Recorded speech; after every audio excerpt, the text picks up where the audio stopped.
కావాలనే మీ కలను నెరవేర్చుకోండి. సంప్రదించండి హెగ్డే ఫెర్టిలిటీ, హైదరాబాద్, తెలంగాణ.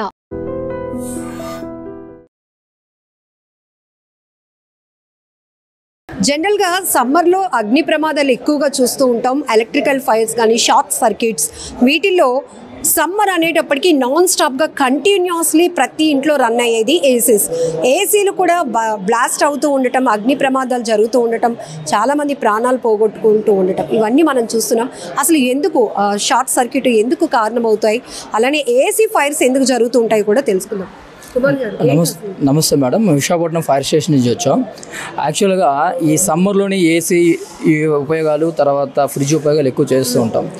ఎవరైతే ఈ నాణ్యత లేని ఎలక్ట్రికల్ ఐటమ్స్ ఉపయోగించడం, కంటిన్యూస్గా ఏసీ యూజ్ చేయడం, దాని మినిమం కేర్ అండ్ మెయింటెనెన్స్ చూసుకోకపోవడం వల్ల ఏంటంటే ఈ ఎలక్ట్రికల్ షార్ట్ సర్క్యూట్లు ఏర్పడి ఫైర్ యాక్సిడెంట్లు అయ్యి తద్వారా ప్రాణ నష్టం కానీ ఆస్తి నష్టం కానీ జరగడం సంభవిస్తున్నాయి. సో అలాంటివి ఏవి రాకుండా ఉండాలంటే first good quality of electrical product use చేయడం, తర్వాత ఏదైనా ఒక ఎలక్ట్రికల్ ఎక్విప్మెంట్ వాడుతున్నప్పుడు దాని కేర్ అండ్ మెయింటెనెన్స్ ఏంటి తెలుసుకొని తక్కువగా మనం దాన్ని యూజ్ చేస్తూ నీట్గా ఇచ్చేసుకున్నట్లయితే కాస్త వరకు ఎలక్ట్రికల్ షార్ట్ సర్క్యూట్ని తగ్గించవచ్చు. దట్టు ఈ సమ్మర్లోని టెంపరేచర్స్ ఎక్కువ ఉంటాయి కాబట్టి ఆల్రెడీ వర్క్ జరుగుతున్న కేబుల్స్ కానీ, వర్క్ చేస్తున్న యూనిట్స్ కానీ హీట్లో ఉంటాయి. దానికి అవుటర్ టెంపరేచర్ వల్ల ఇంకా ఇదే ఏర్పడి అది ఇంకా తక్కువ టైంలో ఏంటంటే దాన్ని ఫైర్ యాక్సిడెంట్ అవ్వడానికి అవకాశాలు ఉంటాయన్నమాట. సో సమ్మర్లోని ఏసీ యూజ్ చేస్తున్నప్పుడు కానీ, మిగతా ఏదైనా ఎలక్ట్రికల్ యూజ్ చేస్తున్నప్పుడు కానీ దాని కేర్ అండ్ మెయింటెనెన్స్ తెలుసుకొని good quality of electrical product use చేసినట్లయితే ఎలక్ట్రికల్ షార్ట్ సర్క్యూట్ తగ్గుతాయండి. మోస్ట్లీ కొంతమంది ఇంట్లో ఉండరు, ఊరు వెళ్ళిపోతారు, అయినా కూడా వాళ్ళ ఇళ్లలో కొన్ని ఫైర్ ఇన్సిడెంట్స్ అవుతాయి. ఎందుకు సార్? యాక్చువల్గా ఏంటంటే ఈ ఇంట్లోని మెయిన్ స్విచ్ ఆఫ్ గంట వెళ్ళిపోయినట్లయితే ఏదైనా ఒక స్విచ్ ఆన్ చేసే లైట్ కానీ, బల్బ్ కానీ, ఏదో ఒక ఐటమ్ ఆన్ చేసి ఉండడం వల్ల ఏంటంటే అక్కడ ఎలక్ట్రికల్ అంత ఇదిగా లేకుండా అతుకులున్నా ఏమున్నా సరే షార్ట్ సర్క్యూట్ జరిగి ఇల్లు క్లోజ్ చేసి ఉంటుంది కాబట్టి ఇంటర్నల్గానే ఫైర్ క్రియేట్ అయిపోయి స్మోక్ అంతా జనరేట్ అయిపోయి ఆ స్మోక్ బయటకు వచ్చి లేకపోతే మంటలు బయటకు వస్తేనే కానీ ఎవరికి తెలీదు. సో మా సలహా ఏంటంటే ఎప్పుడైనా బయటకు వెళ్తున్నప్పుడు ఇంట్లో ఉన్న మెయిన్ స్విచ్ ఆఫ్ చేసి వెళ్ళడం మంచిదండి. ఈవెన్ గ్యాస్ మెయిన్ స్విచ్ కూడా. కొన్ని అపార్ట్మెంట్స్లో ప్రమాదాలు చూస్తాం, ఇళ్లల్లో కూడా. అంటే ఎక్కడో ఇన్సిడెంట్ అవుతుంది, మన గాదులే పక్క ఇంటి నుంచి పొగలు వస్తున్నాయని తేరుకునే లోపే వాళ్ళు మోడ్లో చిక్కుపోతారు, ఫైర్ జరిగిపోతూ ఉంటుంది. ఆ టైంలో మీరు వచ్చి రెస్క్యూ చేసిన లోపు తీసుకోవాల్సిన జాగ్రత్తలు ఏంటి, వాళ్ళని వాళ్ళు ఎలా ప్రొటెక్ట్ చేసుకోగలవచ్చు? ఈ అగ్ని ప్రమాదం సంభవించిన రూముల్లో స్మోకు, మంటలు ఎక్కువగా ఉంటాయండి. అలాంటి టైంలోని అన్ఫార్చునేట్లీ ఎవరైనా చిక్కుకుపోయి ఉంటే ఆ చిక్కిపోయిన ఇన్ఫర్మేషన్ వాళ్ళ పక్కన వాళ్ళ నైబర్స్కి తెలిస్తే ఫస్ట్ ఇమీడియట్గా 101కి కాల్ చేసి మాకు ఇంటిమేషన్ ఇవ్వడం ప్రథమంగా చేయాల్సిన పని. తర్వాత ఏం చేయాలంటే మేము వచ్చేదానికి కొంచెం టైం పడుతుంది కానీ ఈ టైంలో అక్కడ ఆ స్మోక్ పోవడానికి వెంటిలేషన్ చేసే విధానం కానీ, లేకపోతే అక్కడ ఆ ఫైర్ దేనివల్ల ఏర్పడుతుంది, దాన్ని ఎలా మనం పుట్ ఆఫ్ చేయాలని చిన్న మినిమం అవర్స్ అంటే ఇలా మాక్ డ్రిల్స్ చేసేటప్పుడు చాలామంది క్లాసులు వినడం వల్ల ఏంటంటే అలాంటి ప్రమాదాలని మేము వచ్చేలోపు కాస్త కోస్తో ఆపుతారండి. సో విండోస్ డోర్స్ బ్రేక్ చేసి వెంటిలేషన్ ప్రొవైడ్ చేయడానికి ట్రై చేయాలి. ఎందుకంటే లోపల ఉన్న స్మోక్ బయట వెళ్ళిపోతే వీళ్ళు కొంచెం ఆక్సిజన్కి సప్లై అనేది, అంటే ఆక్సిజన్ బయట నుంచి రావడానికి అవకాశం ఉంటుంది. ఇంకొకటి ఏంటంటే క్లాత్, మన కర్చీఫ్స్ కానీ ఏదైనా క్లాత్ ఉంటుంది కదా, అది తడి చేసి మనకి ఇలా కవర్ చేసుకొని కట్టుకున్నట్లయితే మనకి స్మోక్లో అంటే మనకి ఓన్లీ ఆక్సిజన్ మాత్రమే లోపలికి వెళ్ళి స్మోక్ అనేది బయటే, ఆ డస్ట్ పార్టికల్స్ అనేది బయటే ఉండి, ఎందుకంటే వాటర్ తడపడం వల్ల ఆ హోల్స్ అవి కవర్ చేసి ఒక లేయర్ ఫామ్ అవుతుంది కర్చీఫ్ కానీ ఏదైనా. సో ఆ కేసెస్లో మనకి స్మోక్ అనేది ఇన్హేల్ చేయకుండా ఓన్లీ ఆక్సిజన్ మాత్రమే, సమ్ ఎక్స్టెంట్ ఆఫ్ ఆక్సిజన్ మనం ఇన్హేల్ చేస్తాం. సో స్మోక్లో నెక్స్ట్ ఇంకేంటంటే రూమ్ నిండా స్మోక్ ఉంది అంటే మీరు ఎప్పుడు కూడా గ్రౌండ్ ఫ్లోర్కి చాలా వీలైనంత తక్కువ హైట్లోనే ఉండాలి. ఎందుకంటే స్మోక్ యొక్క డెన్సిటీ నార్మల్ ఎయిర్ కన్నా చాలా తక్కువ. So it will goes upwards, ఎప్పుడు కూడా పైకే వెళ్ళిపోతుంది. Up to 1 meter, ½ meter height వరకు కూడా ఎప్పుడు కూడా స్మోక్ అనేది ఉండదు, ఉన్నా కూడా చాలా తక్కువ ఉంటుంది. సో ఆ ఏరియాలోనే మనం అంటే క్రాలింగ్ పొజిషన్లో ఉండేలాగా చూసుకోవాలి. వెట్ క్లాత్ ఏదైనా ఉంటే మనం అది నోస్కి, మౌత్కి కవర్ చేసుకొని కట్టుకుంటే మన స్మోక్ అనేది ఇన్హేల్ చేయకుండా సమ్ ఎక్స్టెంట్ ఆఫ్ ఆక్సిజన్ మనం ఇన్హేల్ చేసుకుంటే చేసుకొని కొంతవరకు ఒక సమ్ ఎక్స్టెంట్ ఆఫ్ టైం వరకు కూడా మనం సర్వ్ అయ్యే అవకాశం ఉంటుంది. సో ఓన్లీ ఫైర్ ఇన్సిడెంట్స్ అనేటప్పటికి విపత్తులు ఏవైనా కూడా మీరే రెస్క్యూస్లో participate disasters state disaster and response fights. ఎక్కువ శాతం ఎలాంటి ప్రమాదాలు జరుగుతూ ఉంటాయి? అంటే ప్రమాదం యాక్సిడెంట్స్ కానీ ఫ్లడ్స్ కానీ ఎటువంటి డిజాస్టర్ అయినా సరే మేము సర్వీస్ చేస్తాం మేడం. ఫర్ ఎగ్జాంపుల్ రెయినీ సీజన్లో ఫ్లడ్స్ వచ్చినా సరే, సమ్మర్స్లో ఇప్పుడు ఫైర్ యాక్సిడెంట్స్ కానీ వెహికల్స్ యాక్సిడెంట్స్ కానీ ఏమైనా సరే మేము వచ్చి పర్సన్ ఒక వెహికల్స్ యాక్సిడెంట్ అయ్యి పర్సన్ అందులో ఉన్నారంటే మేము వచ్చి మా ఎక్విప్మెంట్ యూస్ చేసి ఆ పర్సన్ని సేవ్ చేస్తాం మేడం. ఒకవేళ ఫ్లడ్స్లో అతను ఫర్ ఎగ్జాంపుల్ మొన్న చూసాం, బుడమేర చూసాం, అందులో ఆల్మోస్ట్ ఫస్ట్ 1 floor హైట్ వరకు కూడా నీరు వచ్చింది. ఆ కేసెస్లో కూడా మనం వాళ్ళని ఎవాక్యుయేట్ చేసి మా దగ్గర ఉన్న ఎక్విప్మెంట్ యూస్ చేసి ఆ కేసెస్లో మనం రెస్క్యూ చేస్తాం మేడం.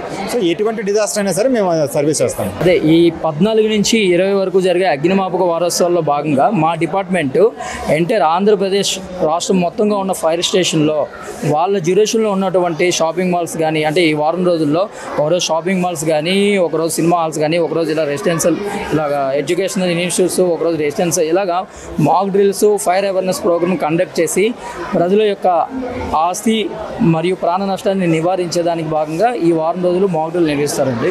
రవి గారు, జనరల్గా సిలిండర్ అనేటప్పటికి అయ్యో డెలివరీ బాయ్ వస్తున్నాడు, మనం చక్కగా వంట చేసుకుంటున్నాం, ఇదే తెలుసు. కానీ దాన్ని ఎలా మెయింటైన్ చేయాలి, ప్రమాదం జరగకుండా ఎలా చూసుకోవాలి, అసలు చిన్న చిన్న మిస్టేక్స్ ఏం చేస్తుంటారు చెప్పండి. మేము విశాఖపట్నం ఫైర్ స్టేషన్ నుంచి వచ్చామండి. అయితే రెగ్యులర్గా మనకి మేమైతే ఒక 250 to 300 fire calls per year attend అవుతాము. So most of the fires ఏంటంటే gas fires and electrical short circuit fires. So gas fires అంటే అది చాలా కాజెస్ ఉన్నాయి. గ్యాస్ లీక్ వల్ల ఫైర్ అవ్వడం, లేకపోతే వీళ్ళు ఫర్ ఎగ్జాంపుల్ గ్యాస్ పైప్ ఉంది, సో అది ఎవ్రీ 6 monthsకి చేంజ్ చేయాలి. సో 6 monthsకి చేంజ్ చేయకుండా అది లీక్ అవ్వట్లేదు కదా అని చెప్పేసి 1 year 2 years అలా కంటిన్యూస్గా యూజ్ చేస్తారు. ఎప్పుడైతే దాని టైం పీరియడ్ యాక్చువల్గా 6 months, కానీ 1 year 2 years యూజ్ చేయడం వల్ల కాన్సన్ట్రేషన్ అనేది తగ్గిపోతుంది, పైప్ యొక్క కాన్సన్ట్రేషన్ తగ్గుతుంది. సో దాని యొక్క స్ట్రెంత్ తగ్గి చిన్న చిన్న హోల్స్ ఫామ్ అవుతాయి. సో ఆ హోల్స్ ఫామ్ అయ్యి అందులోంచి గ్యాస్ లీక్ అయ్యి మనకి ఫైర్ అయ్యే అవకాశం ఉంది. నెక్స్ట్ ఇంకేంటంటే వంట చేసేటప్పుడు వంట అయిపోగానే అందరూ కూడా స్టవ్ దగ్గర ఆఫ్ చేస్తారు తప్ప రెగ్యులేటర్ దగ్గర ఆఫ్ చేయరు. సో ఇందాక సార్ చెప్పినట్టు మనం ఒక స్టవ్ దగ్గర ఆఫ్ చేసినప్పుడు రెగ్యులేటర్ దగ్గర ఆఫ్ చేయకపోతే ఆ గ్యాస్ అనేది ఆ పైప్లోనే ఉంటుంది. సో ప్రెజర్ అనేది ఎక్కువ అవుతుంది. ప్రెజర్ ఎక్కువ అవడం వల్ల కూడా ఆ పైప్కి హోల్స్ పడడం వల్ల గ్యాస్ లీక్ అయ్యి ఫైర్ అయ్యే అవకాశం ఉంది. సో మన డెఫినెట్గా ప్రతి ఒక్కరు కూడా రెగ్యులేటర్ దగ్గర అనేది కన్ఫర్మ్గా ఆఫ్ చేయాలి. రెగ్యులేటర్ దగ్గర ఆఫ్ చేస్తే స్టవ్ దగ్గర ఆఫ్ చేయకపోయినా ప్రాబ్లం కాదు కానీ స్టవ్ దగ్గర ఆఫ్ చేసి రెగ్యులేటర్ దగ్గర ఆఫ్ చేయకపోతే 100% ప్రాబ్లం అవుతుంది. సో అక్కడ మెయిన్ ఏంటంటే సిలిండర్లో నుంచి రెగ్యులేటర్ నుంచి పైప్ వస్తుంది కాబట్టి మనకి అక్కడే గ్యాస్ లీక్ అయ్యే అవకాశం ఉంది. సో రెగ్యులేటర్స్ ఫైర్ అవ్వడం, ఫైర్ అవ్వడం జరుగుతుంది, పైప్ లీక్ అవ్వడం. సో ఇటువంటి కేసెస్లో కన్ఫామ్గా ప్రతి ఒక్కరు కూడా ఈ రెగ్యులేటర్ అనేది ఆఫ్ చేయడం అనేది కన్ఫామ్గా చేయాలి ప్రతి ఒక్కరు కూడా. నెక్స్ట్ ఇంకోటి ఏంటంటే ఎలక్ట్రికల్ షార్ట్ సర్క్యూట్ అవ్వడానికి కారణం ఏంటంటే voltage fluctuations. For example TV కానీ, ఏసీ కానీ, ఫ్రిడ్జ్ కానీ ప్రతి ఒక్కదానికి కూడా ఒక వోల్టేజ్ రెగ్యులేటర్ అనేది మెయింటైన్ చేయాలి. ఆ వోల్టేజ్ రెగ్యులేటర్ మెయింటైన్ చేస్తే ఈ వోల్టేజ్ ఫ్లక్చువేషన్స్ వచ్చినప్పుడు మనకి షార్ట్ సర్క్యూట్ అయ్యి ఫైర్ అయ్యే అవకాశం అనేది చాలా తక్కువ ఉంటుంది. సో ఈ రెగ్యులేటర్స్ యూజ్ చేయకపోవడం వల్ల వోల్టేజ్ ఫ్లక్చువేషన్స్లో కంటిన్యూస్గా మనం యూజ్ చేయడం వల్ల వోల్టేజ్ ఫ్లక్చువేషన్స్ అయ్యి మనకి షార్ట్ సర్క్యూట్ జరిగి ఫైర్ అయ్యే అవకాశం చాలా ఉంటుంది. So in that case fire అయితే షార్ట్ సర్క్యూట్ జరిగి ఎలక్ట్రికల్ షార్ట్ సర్క్యూట్ జరిగి ఫైర్ అయితే ఫస్ట్ థింగ్ మనం చేయాల్సింది ఏంటంటే ఫస్ట్ మెయిన్ ఆఫ్ చేయాలి. పవర్ సప్లై అనేది మన ఇంటికి రాకుండా మెయిన్ ఆఫ్ చేయాలి. సో ఆ విధంగా చేయగలిగితే ఆల్మోస్ట్ ఫైర్ కంట్రోల్ అవుతుంది. ఎలక్ట్రికల్ షార్ట్ సర్క్యూట్లో ఆల్మోస్ట్ ఫైర్ కంట్రోల్ అవుతుంది. సో మెయిన్ ఆఫ్ చేసిన తర్వాత కూడా ఫైర్ ఉంది అంటే మనం వాటర్ యూజ్ చేసి ఫైర్ కంట్రోల్ చేయొచ్చు. సో మెయిన్ ఆఫ్ చేయకుండా మాత్రం ఎట్టి పరిస్థితుల్లో మనం వాటర్ అనేది యూజ్ చేయకూడదు. వాటర్ కూడా it's a good conductor of electricity. So ఆ కేసెస్లో మనం వాటర్ అనేది యూజ్ చేయకూడదు. ముందు మెయిన్ ఆఫ్ చేసిన తర్వాతే వాటర్ యూజ్ చేసి ఆ రిమైనింగ్ ఫైర్ ఏదైతే ఉందో అది కంట్రోల్ చేయాలి. సో ఇంకా ఏంటంటే మన గ్యాస్ లీక్ అయినప్పుడు మనం ఇమ్మీడియట్గా ప్యానిక్ అయిపోతూ ఉంటాం. అమ్మో మా ఇల్లంతా గ్యాస్ స్మెల్ వచ్చేస్తుంది, ప్రమాదం జరిగిపోతుంది. కానీ ఇమ్మీడియట్గా ఏం చేయకూడదు, ఏం చేయాలి? గ్యాస్ లీక్ అయినప్పుడు మెయిన్ మనం ఏం చేయకూడదంటే స్పార్క్ జనరేట్ చేసే యాక్షన్ ఏవి కూడా చేయకూడదు. అంటే ఫ్రిక్షన్ జరిగే యాక్షన్స్ ఏవి చేయకూడదు. ఫర్ ఎగ్జాంపుల్ డోర్స్ ఓపెన్ చేయడం అంటే ఫాస్ట్గా ఓపెన్ చేసి క్లోజ్ చేస్తే అప్పుడు మెటల్ ఉంటుంది కదా కనెక్టర్, అది ఒకవేళ రస్ట్ పట్టు ఉంటే స్పార్క్ జనరేట్ అవుతుంది. కొత్తదైతే ప్రాబ్లం లేదు. ఆ కనెక్టర్ అనేది రస్ట్ పట్టు ఉంటే కన్ఫర్మ్గా స్పార్క్ జనరేట్ అయ్యి మనకి లైటర్ ఉంది, గ్యాస్ లైటర్, అది చిన్న స్పార్కే జనరేట్ చేస్తుంది. జస్ట్ ఆ చిన్న స్పార్క్ వల్ల మన గ్యాస్ అనేది ఫైర్ ఇస్తుంది. సో ఎక్కువ గ్యాస్ లీక్ అయినప్పుడు చిన్న స్పార్క్ చాలు మొత్తం మనకి ఫైర్ జనరేట్ అవ్వడానికి, బ్లాస్ట్ అవ్వడానికి కూడా. సో డోర్స్ అనేవి చాలా స్లోగా ఓపెన్ చేయాలి. ఎందుకంటే లోపల ఉన్న గ్యాస్ బయటికి వెళ్ళిపోవడానికి.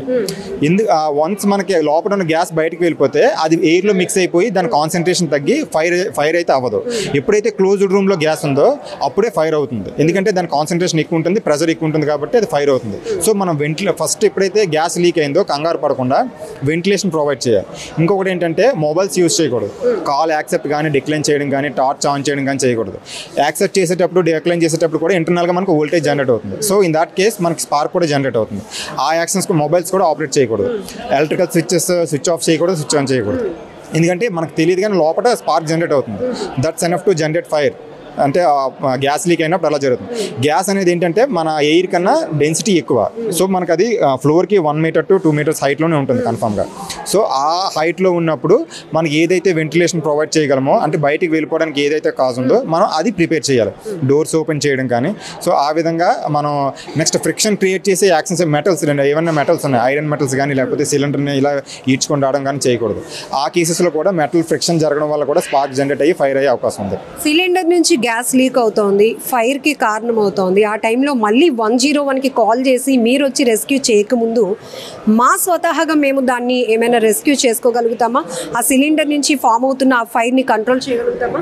వన్స్ గ్యాస్ నుంచి అదే సిలిండర్ దగ్గర ఫైర్ అవుతుందంటే మీరు పుట్ ఆఫ్ చేయొచ్చు, పెద్ద ప్రాబ్లం. కానీ ఫైర్ అవుతుందంటే పెద్ద ప్రాబ్లం. మీరు డెమోలో 3 చెప్పారు.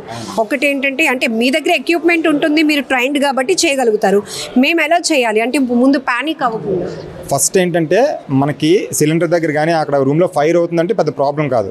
కానీ గ్యాస్ లీక్ అయ్యి ఫుల్గా గ్యాస్ లీక్ అయ్యి ఉందంటే మాత్రం చాలా అటెంటివ్గా ఉండాలి. అదే చాలా డేంజరస్.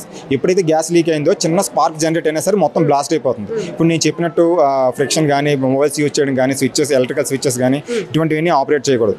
వీలైతే వెంటిలేషన్ ప్రొవైడ్ చేయడానికి ట్రై చేయాలి. వెంటిలేషన్ ప్రొవైడ్ చేయలేకపోతే మీరు దానికి దూరంగా ఉండాలి కన్ఫర్మ్గా.